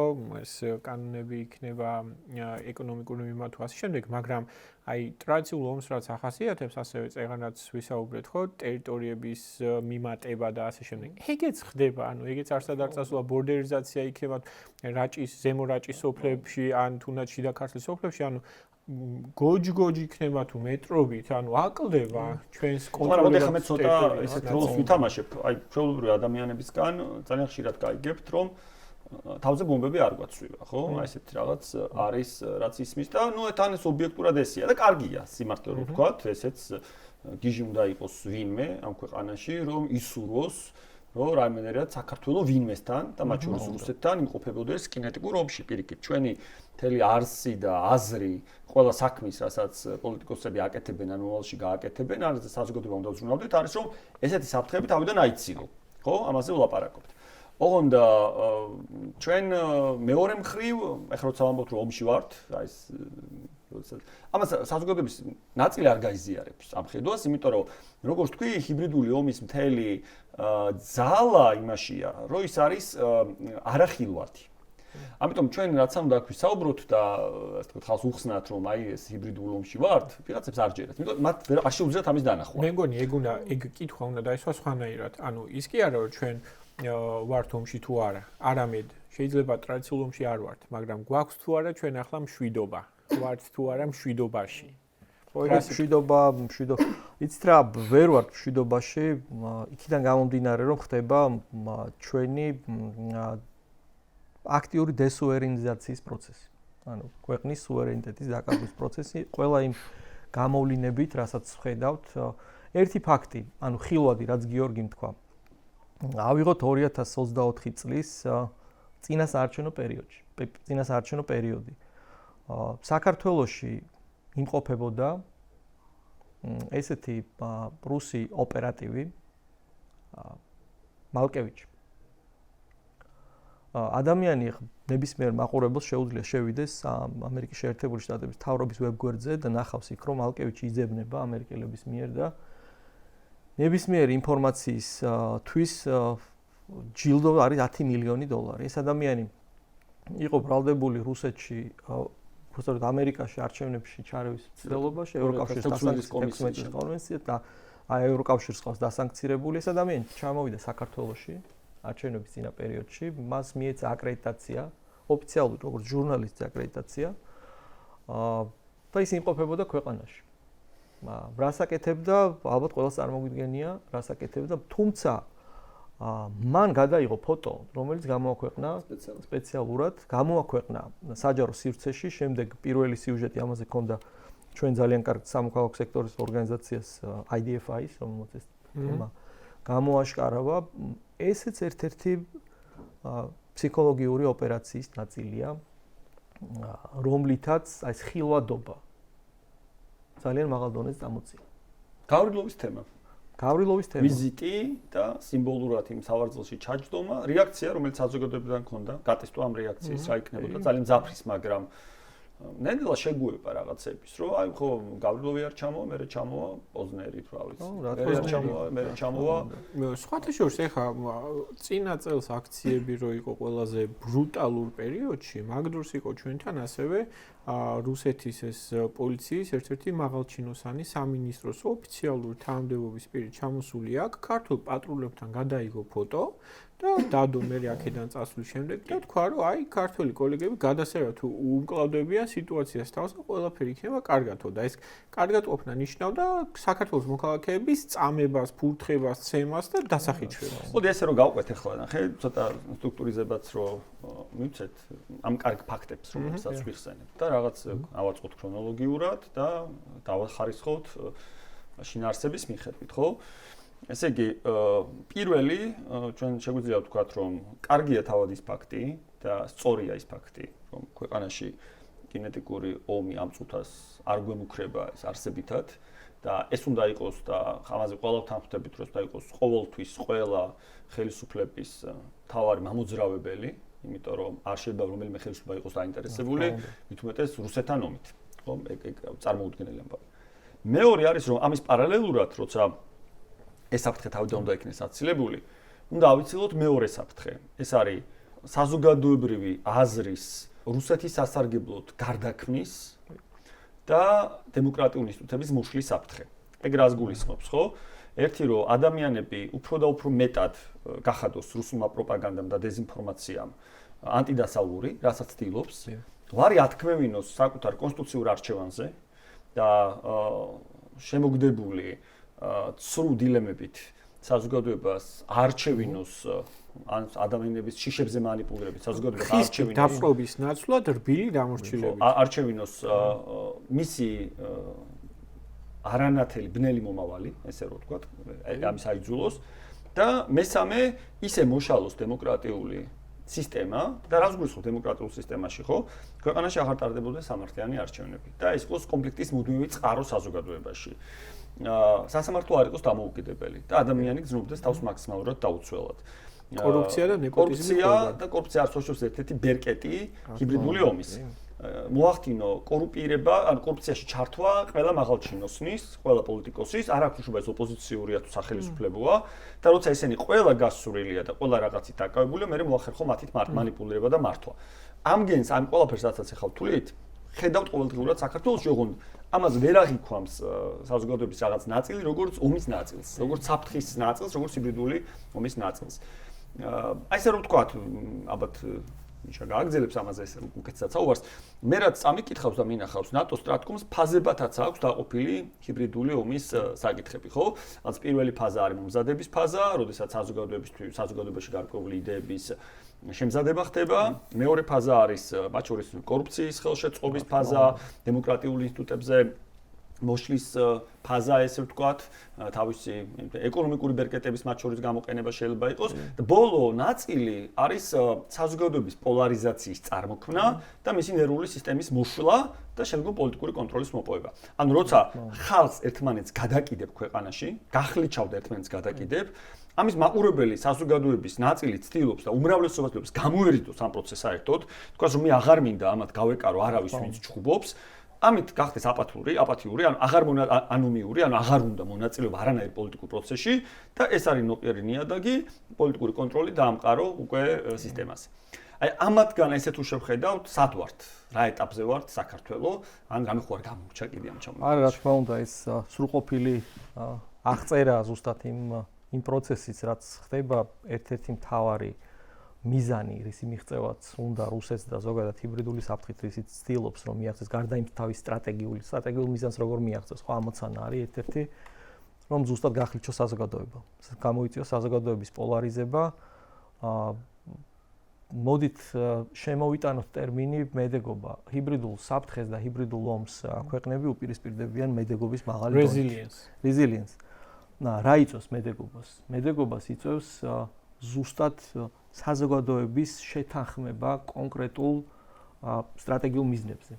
საზოგადოება თუ არ არის შეთანხმებული, ჩვენ გვინდა დემოკრატიული სახელმწიფო ვაშენოთ, ან ჩვენ გვინდა ევროატლანტიკური ინტეგრაცია, რუსეთი ყოველთვის და მოწინააღმდეგე ეცდება, რომ გახლიჩოთ საზოგადოება, მოახდინოს მისი ფრაგმენტაცია და მეორე საკითხი, ასევე ჰიბრიდული ომის წინააღმდეგ ბრძოლის საუკეთესო საშუალება არის ინგლისურად არის whole of society approach. ანუ ერთიანი საზოგადოებრივი მიდგომა, როდესაც საზოგადოების ყველა სეგმენტი, მათ შორის კერძო სექტორით, ჩართულია ქვეყნის აი მედეგობის მშენებლობაში, რათა დაუპირისპირდეს. იქნება ეს კიბერშეტევები, იქნება ეს დეზინფორმაციის გავრცელება თუ იგივე ეკონომიკური ზეწოლები. აი აქ ჩვენ სამწუხარო რეალობაში ვართ დღეს ხედავთ რომ არის ძალიან მაღალი დონის პოლარიზება საქართველოში და რაც ძალიან უადვილებს რუსეთის ფედერაციას რომ თავისი ინტერესები აქ ადვილად განახორციელოს. ამაზე უადვილებს თუ ქმნის, აი ეგ არის საინტერესო. ანუ ეს პოლარიზაცია ურთიერთ არ გამორიცხავს. ხარდაჭერით არის შექმნილი თუ უბრალოდ ეს არის მისი ხარდაჭერითაც, მისი წახალისებით, მისი ჩართულობით. ეხლა იგივე რაც ვისაუბრეთ მალკევიჩს და მისი გამოჩენა. რა იყო მისი გამოჩენის მიზანი, ხო? მე პირადად ხსნი მის გამოჩენას იმით, რომ საზოგადოების გარკვეულ ნაწილში დაკარგულიყო ნდობა არჩევნებისადმი. ანუ რაც ვისაუბრეთ, ხო? მაინც გაყოლდება. ხო, აი რუსი ოპერატივია ჩამოსული, რომელიც სპეცსამსახურის წარმომადგენელი, რომელიც სავარაუდოდ რაღაც მანიპულირებას ახდენს აქ. ესეთი კითხვა რო დავსვათ ამაზე ამ კითხვის მანამდე არსებული კითხვის პასუხიც მანდ არის. თავად მალკევიჩი რატომ იძებნებოდა ამერიკელების მხრიდან ამ кейსის გაგრძელება, გახსენება, ეს ტრამპის პირველ არჩევნებს გულისხმობს, 2016 წლის არჩევნებს და ტრამპის დროსვე, როდესაც ის პრეზიდენტი არის, იქნება საგამოძიებო კომისია ამერიკის შეერთებულ შტატებში და 2018 წელია თუ სწორად მახსოვს, რომ დასკვნას აქვეყნებს, რასაც მოყვა მათ შორის პრიგოჟინის და არა მარტო მისი სხვების დევნის დაწყება. რა იყო იქ, რასაც აკეთებდნენ? პოლარიზება. ანუ ისინი ემუშავებოდნენ ერთდროულად ორ ერთმანეთთან დაპირისპირებულ ვიწრო ჯგუფს, აკეზებდნენ ერთმანეთზე და ქმნიდნენ პოლარიზაციის მაღალ დონეს ამერიკის შეერთებულ შტატებში და ეს პოლარიზაციის მაღალი დონე იყო ის, რაც იყო რუსეთის სტრატეგიული მიზანი მიღწევა. ხო, მაგისი მაგალითად ეხა ევროპაშიც აი ბერლინშიც მაგალითად ცოტა ხნის წინ იყო რაღაცა ტერაქტივით, ხო, მოწყობილი, სადაც ულტრა მემარცხენე პირებმა განახორციელეს რაღაცა მემარჯვენე პირზე, ეს საფრანგეთშიც იყო ცოტა ხნის წინ რაღაცა თავდასხმა, ხო, მოკვდამერი ადამიანი, ხო. ეს რუსული მიდგომა არის ეგ, რომ ყველაზე მარგინალიზებულ, ყველაზე რადიკალურ ჯგუფებს მარჯვნივას აკეზებ იმისთვის რომ მე აი ამათ გაუჩნდეთ უფრო მეტი მიმდევრები, ამათ მოახდინონ მთელი საინფორმაციო ველის ათვისება და შენ ან ერთი ხარ მე ან მეორე. რაც არის პოლარიზაცია, რაც თქვენ ახსენეთ. რა თქმა უნდა, აქ ასევე შეგვიძლია მაგალითად მოვიტანოთ ამერიკის შეერთებული შტატების თავდაცვის სადაზვერვო სააგენტოს Defense Intelligence Agency-ს საფრთხეების შეფასების დოკუმენტი, სადაც პირდაპირ წერია საქართველოსთან დაკავშირებით, რომ ისეთი გარემოა შექმნილი ქვეყანაში, რაც რუსეთს უადვილებს თავისი ინტერესებისა და მიზნების მიღწევას და გავლენის კიდევ უფრო გაზრდას. რაც რა თქმა უნდა პირდაპირ იქ არ არის დაკონკრეტებული პოლარიზება ეს ტერმინი, მაგრამ როდესაც საუბრობ თუ რა გარემოა შექმნილი პირველ რიგში მივდივართ იმ დასკვნამდე, როდესაც პოლარიზება რა დღეს საზოგადოებაში არსებობს, რომელსაც რა თქმა უნდა ხელი შეუწყო რუსეთის ფედერაციამ და უწყობს ხელს ძალიან დიდი დოზით, იგივე ახალი საკითხების შემოგდებით, რომელზეც საზოგადოებას ყურადღება გადააქვს, წინააღმდეგობრივი გზავნილებით, რომელზეც ბევრი შეიძლება ფიქრობდეს, რომ კარგია, თუნდაც მაგალითად ბოლო პერიოდში რაც ხშირად ხვდება ჩვენ ყურს ნეიტრალიტეტის თემა. ეს ყველაფერი პოლარიზებისკენ არის მიმართული. ამდენად არის რა თქმა უნდა ეს ძალიან მძიმეა ჩვენ ვერ უნკლავდებით, ვერ უპირისპირდებით დღეს იმ ჰიბრიდულ ომს, რაც საქართველოს წინააღმდეგ ხორციელდება, იმიტომ რომ ამას ჭირდება რაც აღნიშნეთ მედეგობა ერთიანი საზოგადოების ერთიანი ფორმატში შეკრა და მეორე აი ეს whole of society მოდელი, რომლის ყველა წარმომადგენელი და ყველა სეგმენტი იქნება ჩართული რუსულ ჰიბრიდული ომის წინააღმდეგ ბრძოლაში. ხო, მაგრამ მან ერთი საკითხი ესეთია, რომ ორი ტიპის ქვეყნები არსებობს. სომხეთის მაგალითად როცა მოვიყვანეთ, იქ ხელისუფლება ცდილობს იყოს ჰიბრიდული ომის წინააღმდეგ აქტორი. და მან უნდა მოახერხოს დანარჩენი საზოგადოების კონსოლიდაცია. მოლდოვის მაგალითიც ეგეთია და არა მარტო სხვა ევროპული ქვეყნებიც, სახელმწიფოებიც, რომლებიც იმავე რისკების ქვეშ არიან, ამას აკეთებენ ერთობლივად. და ჩვენი და მაგალითად უნგრეთის მაგალითი, ჩვენი უფრო მძაფრად, იმიტომ რომ უნგრეთი ბოლო-ბოლო ევროკავშირის წევრია და იქ არჩევნებზე ვარი ვერ თქმულა ჯერ, ესე ვთქვათ, იმიტომ რომ სრულიად სხვა ტიპის ტრადიციით წინ წასული საზოგადოება, ესე ვთქვათ, საარჩევნო კულტურის ტრადიციას გულისხმობ. შენთან შენი ხელისუფლება საზოგადოებასთან ერთად ამედიგობის გაზდაზე კი არ მუშაობს, არამედ თავად არის უკვე მასზე თავად აქვს გარკვეული პოლიტიკური კონტროლი დამყარებული თვითონ ახორციელებს გავლენის ოპერაციას. აი ეს რაც თქვი ჩვენ კანონმდებლობის საკითხების ცვლილებები, დემოკრატიული ინსტიტუტების მოშლა, როდესაც ვლაპარაკობთ პროპაგანდა, ანტიდასავლური პროპაგანდის გავრცელება, ხელშეწყობა, აი და სოფლიოში ერთ-ერთი ყველაზე ძლიერი სადაზერო სამსახური ყავს ბრიტანეთს, ხო? ამაზე დამეთანხმებით, რომ ვიტყოდით, რომ პირველი თუ არა სამეულში არის ესეთი მძლავრი ინსტიტუცია მეხსიერება. ეს სახელმწიფო რუსული პროპაგანდის, ანტიდასავლური პროპაგანდის გავრცელების გამო ასანქცირებს საქართველოში ტელევიზიის ფორმით რეგისტრირებულ სუბიექტებს. ხო, ამას აკეთებს. და შენი ხელისუფლება ხდება მისი ღია მხარდამჭერი კიდევ ერთხელ და ის რაც ამ ტელევიზიებზე ხდება, სნეულში არის ის, რასაც ხელისუფლება ლაპარაკობს. და ეგ ამ ხელისუფლებასთან ერთად და საუბარი არის საბოლოო ჯამში ერთეულებზე, ხო ეს არ არის ფართო საზოგადოება რო ეს. ერთეული ადამიანები, რომლებიც ამას აკეთებენ და ამისთვის არიან მოტივირებულები, ისინი შენი ოპონენტები არიან ამ ბრძოლაში. ეგ არის შენი პრობლემა. ეგ ანუ კითხვად რო გადავთარგმნოთ მაშინ რა. ანუ საზოგადოება უნდა იყოს თავად მედეგობა ხო იმას არ ნიშნავს რომ რაღაცას გაუმკლავდე უბრალოდ რაღაცა პრობლემა გაქვს და დაძლიო. მედეგობა ნიშნავს იმას რომ რაღაცას რო გაუმკლავდები ვაქცინასავით ხო? ანუ ის ადგე და იმისთვის უკვე მზად იყო შემდეგში უფრო იმისგან რაღაცები ისწავლო თუნდაც ვერ გაუმკლავ. ხო რა უფრო წინ წახვიდე უფრო ძლიერი გახდე იმ გამოწვევის გამკლავების ან თუნდაც ბოლომდე ვერ გამკლავების გამო. და მაგას პირველ რიგში უნდა მართავდეს ხელისუფლება, ხო, ნებისმიერი ქვეყნის ან თუნდაც ორგანოს ან ინსტიტუტის და ასე შემდეგ. ეგ გასაგებია, რა ხდება იმ შემთხვევაში, თუ ვინ შენ უნდა გეხმარებოდეს მედეგობის ჩამოყალიბებაში, პირიქით შენ წინააღმდეგი, აი მაგაზე თუ არ არსებობს ან intelligence სააგენტოების, დაზვერვის სააგენტოების ასე შემდეგ რაღაცა შემუშავებული რაღაცა framework-ი, რომ საზოგადოებას, რომელსაც არ ყავს ლიდერი, თუნდაც ხელისუფლების ფორმალური ხელისუფლების სახით, როგორ შეუძლია გამოიმუშაოს ან ეს ერთიანობის შეგრძნება, როცა ყველა ცდილობს პოლარიზაციას, ან როგორ შეიძლება გამოიმუშაოს ეს მედეგობის უნარები.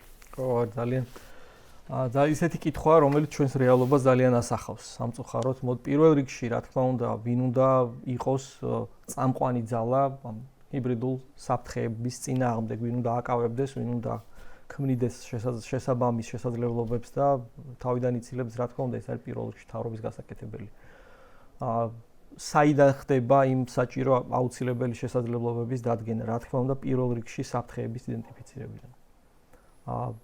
საფრთხეების რომელზეც მე არ ვარ დარწმუნებული, რომ ჩვენ ძალიან კარგად გვაქვს გააზრებული ეს საფრთხეები, იქიდან გამომდინარე, რომ როგორც წესი ეს საფრთხეების შეფასების დოკუმენტები არის ხშირად ღია ნაწილი გამოდის საზოგადოებისთვის და ეს საზოგადოებისთვისაც არის ძალიან სასარგებლო, რომ მან იცოდეს ხელისუფლება რას თulis საფრთხეთ და რა პოლიტიკა აქვს ამასთან მიმართებაში. ჩვენთან ეს არ ხდება. ბოლო დოკუმენტი, რომელსაც ყველა ვინც ამ მიმართულებით ვასწავლით, ვიყენებთ 2011 წელს გამოცემულ საფრთხეების შეფასების დოკუმენტს, რომელიც მოძველებულია ჰიბრიდულ საფრთხეების საერთოდ არ არის. 15 წლის წინ. 15 წლის წინ მას მერე მსგავსი ტიპის დოკუმენტი ღია ეს releasable, რომელიც საზოგადოებისთვის იქნებოდა ხელმისაწვდომი, არ გამოცემულა. ამდენად ჩვენ არ გვაქვს იმის ხედვა თუ რა თulis ხელისუფლება საფრთხე ამ ეტაპზე. რიგი კონტურები შეიძლება ამოიკითხოს სხვადასხვა დოკუმენტში, რა არის საფრთხე, რას წარმოადგენს საფრთხეს, მაგრამ ის რომ რაღაც სტრატეგია გააჩნდეს ქვეყანას და ის იყოს დოკუმენტირებული, მაგალითად, ან კონდეს ეროვნული უსაფრთხოების სტრატეგია, რომელიც ყველა ქვეყანა ხელმძღვანელობს და იქ ძალიან კარგად არის გაწერილი თუ საიდან მოდის საფრთხე, რა ნაბიჯი უნდა გადადგას ქვეყანამ და რა ამოცანები აქვს და რა მიზნებს აღწევს საზოგადოებასთან ერთად. ესეთი დოკუმენტი ჩვენს რეალობაში არ არსებობს. ისევ ყველაზე ახალი დოკუმენტი ეროვნული უსაფრთხოების კონცეფცია, რომლითაც ყველა სკოლარები ხელმძღვანელობთ, არის 2011 წელს გამოშვებული. ძველი დოკუმენტია. ამდენად საზოგადოებისთვის ეს საფრთხეების შესახებ, რა საფრთხეები გვაქვს, არ არის ცნობილი. თუნდაც საკლასო ოთახში, ინსტიტუტებში, ესე ცოცხალი მაგალითები თუ არ ვესაუბრებით ჩვენ მათ თვალსაჩინოს არ გავსდით ამ საფრთხეებთან დაკავშირებით, რაიმე დოკუმენტი მსგავსი ტიპი არ არსებობს, თქვენი გადაცემისნაირი გადაცემები რაც შეიძლება ხშირი უნდა იყოს. იმისთვის ვერ უშველის უგონ მაგ საკითხს. ეს ვერ უშველის. რა თქმა უნდა, მხოლოდ საზოგადოება, ანუ ქვევიდან ზევით პროცესი ძალიან მნიშვნელოვანია. ხშირად ხდება ესე, მაგრამ ისეთ პოლარიზებულ პროცესში, როგორც ჩვენ ვართ დღეს, ამის მიღწევა ძალიან რთულია. ჩვენ უნდა ყავდეს ხელისუფლება, რომელსაც ეს საფრთხეები რეალურად გაანალიზებული აქვს და არის მოწოდებული იმისთვის, რომ აი ამ საფრთხეებს ებრძოლოს და არა თვითონ ქმნიდეს იმ საფრთხეებს, რასაც ჩვენ ყოველდღიურ რეჟიმში ხვდებით. პოლარიზაცია. მე უბრალოდ რასაც ვფიქრობ არის, რომ ერთი არის ეს, რომ საფრთხე იცი და ხელისუფლება არაფერს არ აკეთებს ამ საფრთხის გასანეიტრალებლად. მეორე უარესი დონე ეს ჯოჯოხეთის ქვედა რგოლი არის, რომ ხელისუფლება პირიქით გიმატებს და უარესად აღრმავებს ამ საშუალებას, მაგრამ მე მგონია, რომ ეხლა მესამე რგოლში ჩავდივართ ამ ჯოჯოხეთის წრის, სადაც ისიც კი აღარ იცი რა არის ეს საფრთხე, რომელიც საერთოდ შეიძლება გემუქრებოდეს. აი ირანთან დაკავშირებით, მაგალითად, ეხლა IFACT ან IDFI და ასეთი ორგანიზაციები რო არ იყვნენ, ჩვენ არ გვეცოდინებოდა, რომ საქართველოში თურმე ფუნქციონირებს ერთ-ერთი ყველაზე რადიკალური უნივერსიტეტის, ხო, ფილიალი, სადაც უფასოა სწავლა და ყველაფერი, რას აკეთებენ კაციშვილმა არ იცის საერთოდ და ამდენი წელია და ამდენი არ ვიცი, რამდენ ადამიანზე აქვთ გავლენა საერთოდ, ეგეც არ ვიცით, ხო? და ეს შეტევა რაღაცა გინდა მედიაზე, გინდა რაღაცა ორგანიზაციებზე, ვინც ამ ყველაფერს იკვლევენ, რომ მოგვაწოდონ ინფორმაცია, რომ საერთოდ ხალხო, ეს საფრთხე არსებობს, ხო? ეგეც აღარ იქნება, ანუ ჩვენ ვიქნებით ეხლა თუ ვართ ოთახში, სადაც შეიძლება ხედავდეთ, რომ აი რაღაცა ბუნდოვნად რაღაც საფრთხე არსებობს, შუქს გვიქრობენ, რომ ეგეც ვერ დავინახოთ, რომ თურმე უფსკულის პირას ვართ და არავითარ ოთახში და გადავიჩეხებით თუ არასდროს წავედით წინ. ინსტიტუციური პრობლემაც არის ეხლა მსგავსი ტიპის იგივე დოკუმენტებზე საფრთხების იდენტიფიცირება, მოსახლეობისთვის მიწოდება, ხო როგორ ხდება კლასიკური ამერიკის შეერთებული შტატების სხვა შორის დღეს არის სენატის დაზვერვის კომიტეტში ძალიან საინტერესო მოსმენა 2026 წლის საფრთხეებს განიხილავენ და ყველა ეს საფრთხეებზე მომუშავე დაზვერვის სამსახურები, მათ შორის ცენტრალური სადაზვერვო აგენტოს წარმომადგენლები იქნებიან მისულები და კონგრესის წინაშე ექნებათ მოხსენებები და რა თქმა უნდა ძალიან საინტერესო კითხვები იქნება სენატიდან და ვინც დაინტერესდება შეუძლია ღიად უყუროს ამ პროცესს. ჩვენთან ინსტიტუციური პროცესი არ არსებობს. ის რგოლი, რომელიც რეალურად უნდა მუშაობდეს საფრთხების იდენტიფიცირებაზე, ეროვნული უშიშროების საბჭო გაუქმებულია. არ არსებობს. მეორე უმნიშვნელოვანესი ჯგუფი არის, რა თქმა უნდა, საქართველოს კანონმდებლები, პარლამენტი. პარლამენტის თავდაცვის და უშიშროების კომიტეტი, რომელიც რეალურად უნდა ახორციელებდეს მოსახლეობის ინფორმირებას თუ რა პოლიტიკას ახორციელებს, თქვათ, აღმასრულებელი ხელისუფლება უსაფრთხოებასთან დაკავშირებით. თითქმის პოლიტიკის მიზნებს უნდა განსაზღვრავდეს პარლამენტი. პარლამენტი უნდა განსაზღვრავდეს კი და ასევე უნდა აკონტროლებდეს, ხო? აი ხა ირანთან მიმდინარე მოვლენებზე ჩვენთვის წარმოუდგენელია, რომ არ გამართულიყო საკომიტეტო მოსმენა იმ საფრთხეებზე, რა საფრთხებით შეიძლება საქართველოს დაემუქროს. გასაგებია, კარგი ჯანდაბას არ გაქვს დოკუმენტი, ოფიციალურად არ გიწერია და არ აქვეყნებ ამ საფრთხეების შეფასების დოკუმენტს, მაგრამ შენ მოსახლეობას ხო რაღაცნაირი ფორმით უნდა მიაწოდო, მზად არის ხელისუფლება რა საფრთხეებს ხედავს, როგორ აპირებს ამ საფრთხეების აცილებას. ამის საუკეთესო საშუალებაა პარლამენტის გავლით ღია სხდომები, რომლითაც ჩვენ მოსახლეობას ინფორმაციას მიაწვდით. შესაბამისად, ჩვენ არც ინსტიტუციური მექანიზმი გვაქვს იმისა, რომ ეს საფრთხეები დავაიდენტიფიციროთ და შემდეგ ამის სწორი კომუნიკაცია მოვახდინოთ მოსახლეობასთან და მათი მედეგობა გავზარდოთ და დემოკრატიული ინსტიტუტების მოშლა ის არის. ზუსტად ეს არის, რაზეც დასაწყისში ვისაუბრეთ და სამწუხაროდ ამ რეალობაში ვიწევს ჩვენ. გვაქვს რაღაც კარგებიც, მოდი მე ესე ვიტყოდი.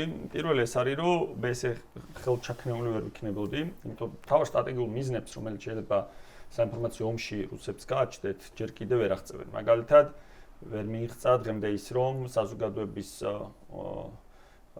თუნდაც ნახევარი მაინც ფიქრობდეს, რომ ევროკავშირი არ უნდა.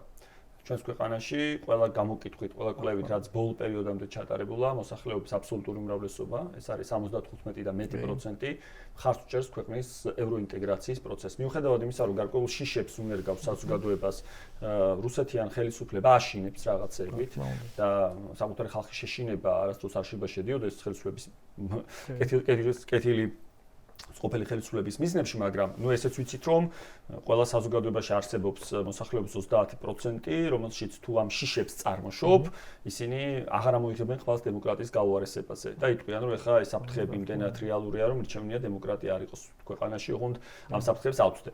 საშუალებით ძალიან საინტერესო კვლევა იყო 2024 წელს ამერიკის შეერთებულ შტატებშიც Pew Research-მა გააკეთა 24 შტატში და ეს რიცხვი 30% შემთხვევით არ მithქვამს ყველა საზოგადოებაში ესეთი ადამიანები არსებობს. 30 რომც იყოს, ხო? ანუ ეგ რომც იყოს, ახლა ვინც რაღაცა სხვანაირად იწყებს ფიქრს, ეგ მაინც არ გადაითარგმნება იმაში, რომ მათ რუსეთი მოსწონთ. ანუ ეს გულების და გულების რუსეთს ჯერ არ მოუგია. ხო, მაგრამ ის რუსეთს არც აქვს მიზანი, რომ ხალხს რუსეთი მოეწონოს. რუსეთის მიზანი არის, რომ ხალხს არავინ აღარ მოეწონოს. ანუ რუსეთი არ ამტკიცებს, რომ ის კარგია. რუსეთი ამტკიცებს, რომ ყველა ცუდები ვართ. და ხო, ყველა ერთნაირები ვართ, მაშინ და მტრის ჩანაცვლება, რასაც ცდილობენ საქართველოში, ახლა ეგ არის, ხო, მტრის ჩანაცვლება ქვია იმ ტაქტიკას, მეთოდს, რომელსაც მიმართავენ საინფორმაციო ომში, საქართველოს მოსახლეობის გონებების გამოსარეცხად, რომ მტერი რუსეთი კი აღარ არის, მტერი თითქოს სხვაგან არის, სხვა არის და იმას ებრძოლოს და დაერაზოს ხალხს. ჯერ მაინც ვიტყვი, რომ ჯერჯერობით მედეგობა ხალხს მაინც დიდი აღმოაჩნდა. დიდი აღმოაჩნდა და კიდევ უფრო გაძლიერდება ეს, იმიტომ რომ ერთ-ერთი დეზინფორმაციული ნარატივი, რასაც ჩვენ ხშირად ვისმენთ, არის ის, რომ დასავლეთ სუსტია.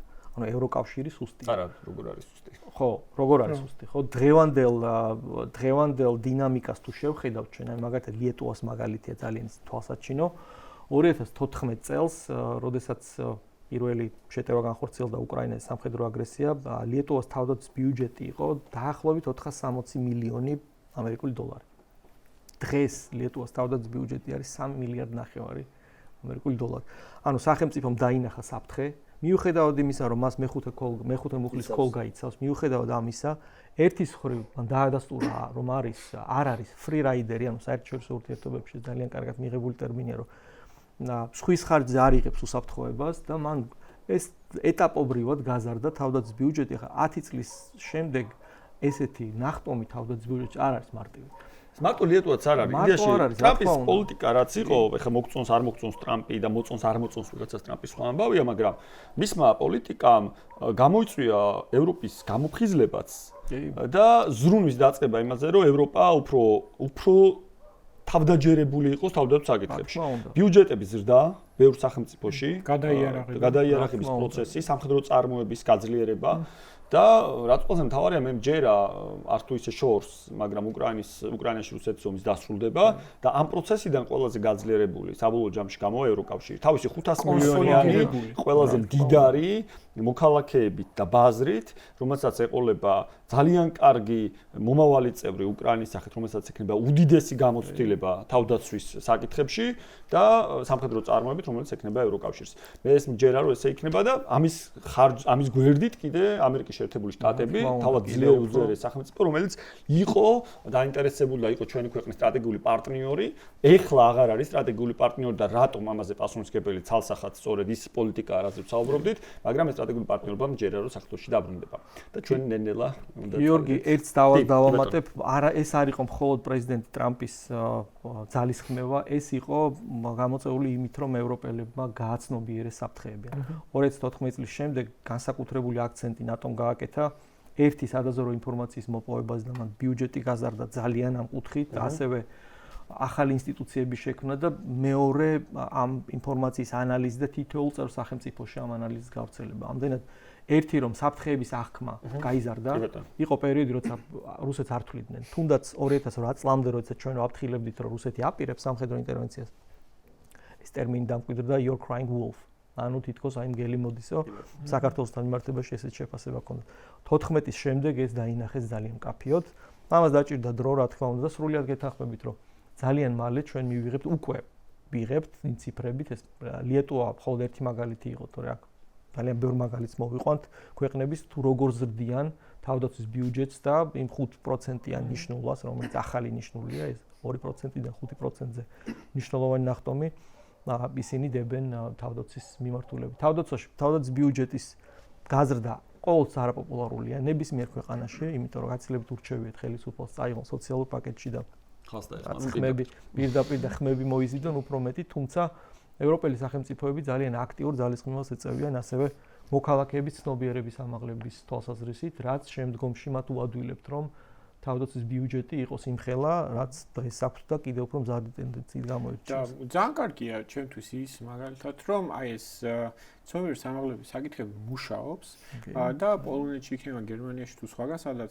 გერმანია ალბათ ყველაზე კარგი მაგალითია სრული შემოbrunების და აბსოლუტურად გადააზრების ყველა პოლიტიკის რაც შეგიძლიათ გქონდათ ომთან და ზოგადად სამხედრო საკითხებთან დაკავშირებით, გაიზარდა იქ ძალიან იმ ადამიანების რაოდენობა, ვინც მოხალისეებად კი არა, ანუ სურთ ჯარში წასვლა, სურთ მსახურება და ასე შემდეგ. და ჩვენთან ამ დროს ულანძღავთ. თან ჩვენ ცოტა ისა გვაქვს, რა ქვია, როგორ თქვა ამას, ეს რუსული პროპაგანდით ცდილობენ ხალხის გაბრუებას, ისე ლაპარაკობენ გერმანიაზე, საფრანგეთზე. ავიწყდებათ, რომ გერმანიის ეკონომიკა, ბევრად მარტო გერმანიის ეკონომიკა არის ბევრად დიდი ვიდრე რუსეთის. იტალიის უფრო დიდია ვიდრე რუსეთის. კალიფორნიის შტატის ეკონომიკა არის რამდენად მაღალი ბევრი. ანუ კალიფორნია არის მეხუთე მთელ მსოფლიოში. ანუ ის თქვა მინდა რომ რატო წავედი ამ თემაზე სალაპარაკოთ ამ ჩურთნელა წავედი შეჯამისკენ რომ რაღაც ევროპის სიძლიერე, იმიტომ რომ კუნთებზე არ იყურებიან ხოლმე ესე და არ ათამაშებენ კუნთებს. ხალხს ცოტა ისე აქვს, რა ქვია, არასერიოზულად მიჩნეული. ესეც პროპაგანდის ალბათ კავლენა. ციფრები. რეკომენდაცია იქნება რომ აუცილებლად ჩახედონ ციფრებს, ხო? ძალიან მარტივია ნატოს ვებგვერდზე ბიუჯეტების ნახვა. ძველი ანდაზე გაიხსენონ ეს ევროპას ხო ბებერ კონტინენტს უძახიან და ბებერი ხარს რკებით სახნავენ. მოგეთ მადლობა, მიშა ძალიან საინტერესო იყო მე მგონი, იმედია მაყურებლისთვისაც ესე იქნება. ცხადია ჩვენ ვერ გვექნებოდა დღეს პრეტენზია რომ ფუნდამენტურად ამოგვეწურა ეგ საკითხი. ალბათ უფრო მაინც მოთელვა დავარქვა ჩვენ დღევანდელ შეხვედრას. ალბათ მომავალში გარკვეული პერიოდის შემდგომ კვლავ გვექნება შესაძლებლობა რომ ამ თემებს შეიძლება უფრო ვიწროთ მიუბრუნდეთ და დავაგრძელოთ დისკუსია ღვინის თანხლებით. მადლობა მოგეთ კიდევ ერთხელ სტუმრობისთვის. ასევე ჩვენ ესეთი პატარა ისა გვაქვს ტრადიცია 525 ვაინი, ვინც გვამარაგებს ღვინოებით. ყველა სტუმარს სასაჩუქრე ბარათს უგზავნით ხოლმე, მე თავად შეგეძლება ღვინის შერჩევა და ამ ბარათის მიხედვით გამოწერა, შენს ელექტრონულ პოსტას გამოგართმევ და მე მეილზე მოგივა მოგეთ ეს სასაჩუქრე ბარათი ჩემს სამსახელით. მადლობა სტუმრობისთვის და მშვიდობა უსურვოთ ამ ქვეყანას, მოგეთ და მედეგობა. მედეგობა. ჰიბრიდულ ომში გამარჯვება, რა თქმა უნდა.